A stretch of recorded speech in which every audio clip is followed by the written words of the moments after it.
Much. And coming up, Columbia University switched to remote learning today as student protests over the war in Gaza enter a sixth day and spread to campuses across the nation. The readout continues after this.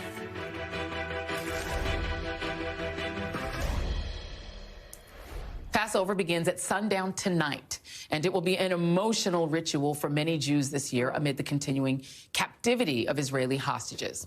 Meanwhile, massive protests for a free Palestine have been unfolding on the campus of Columbia University, where tensions have exploded over the protests and allegations of anti-Semitism. The New York Police Department has built up a large presence around Columbia, and Columbia's president, Nemat Minouche Shafiq, has shifted the campus to remote learning following a weekend of demonstrations. More than 100 people were arrested over the last several days after the university asked police to break up a tent encampment students had set up on its south lawn in support of Gaza. The students who were arrested were peaceful and did not resist. They erected dozens of tents on a campus lawn last week and refused to leave until Columbia met their demands, including divesting from companies with ties to Israel. Students on campuses across this country have created encampments in solidarity with those arrested, including at MIT, Yale, New York University, and the New School.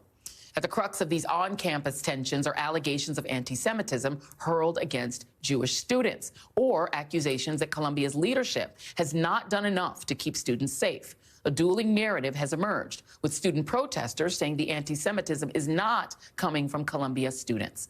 Joining me now is the Reverend Mark Thompson, a social justice activist and host of the Make It Plain podcast, and Maryam Alwan, a Columbia student who helped organize the pro-Palestinian protest and was suspended and arrested. She's also an organizer of Columbia University's Students for Justice in Palestine chapter.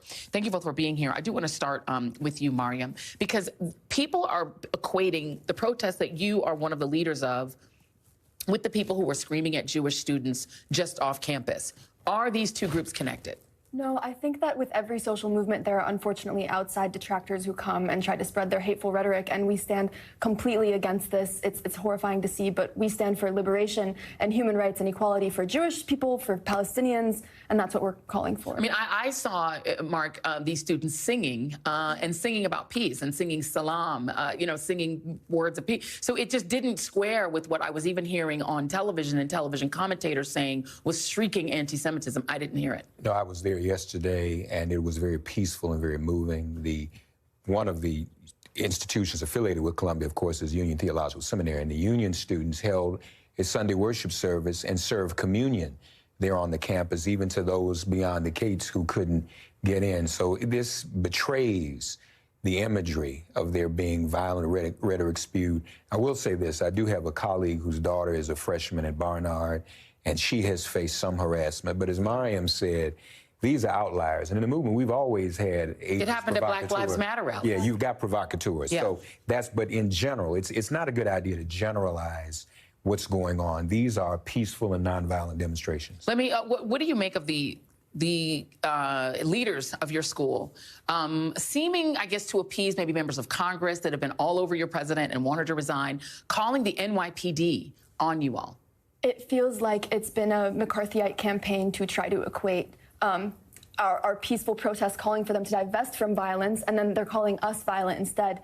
It was absolutely horrifying to be carried out in zip ties when we were, just peacefully calling for an end to the violence. Let me play Ilhan Omar's daughter, Irsa Hirsi, was on with my good friend Ayman Mohyeddin over the weekend. This is what she said. You guys were on together. I think that the encampment was honestly one of the beautiful forms of solidarity.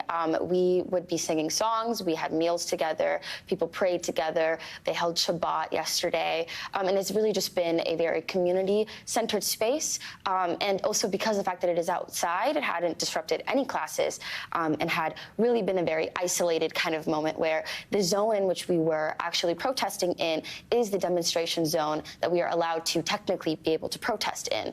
All were charged with trespassing. I mean, it's about $60,000 a year to attend that school, but you're considered trespassers. Yeah, and ironically, they should have suspended us in order to say that we were trespassing, but they didn't. And then when we were suspended, they said that we were suspended because we were arrested. So you all are suspended from school? Yes, as well, yeah. There is a history of this school calling the police on protesters, but these were black protesters back when they were building the gym. Yeah, 1968. Yeah. Same thing. And honestly, you know, it looks like we're headed back there. What happened in 1968? Democratic Convention in Chicago, and people were protesting the Vietnam War. Here we are again protesting a war, and what the well-paid consultant class doesn't seem to be able to get over to the White House is that he's very much looking like LBJ at this moment. And if the White House isn't careful, they're going to hand this election over to the BB of America, which is Donald Trump. Yeah. But I'm very proud of these students. They remind us of all the things we used to do.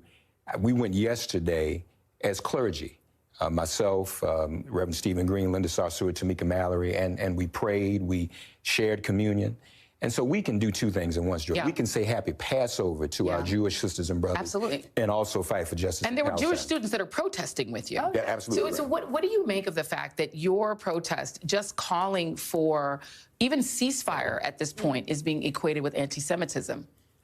It's very sad. It's a smear campaign that we've been dealing with for a long time now, and I feel like I think it's because our institutions and our government are so invested in these violent, you know, companies that they will do whatever it takes to blacklist us. What do you want as students? What is your group asking for? So we're asking that our school divest from all funds that are profiting off of apartheid and genocide, as well as amnesty for all students and faculty that have been subject to this McCarthyite campaign and discipline.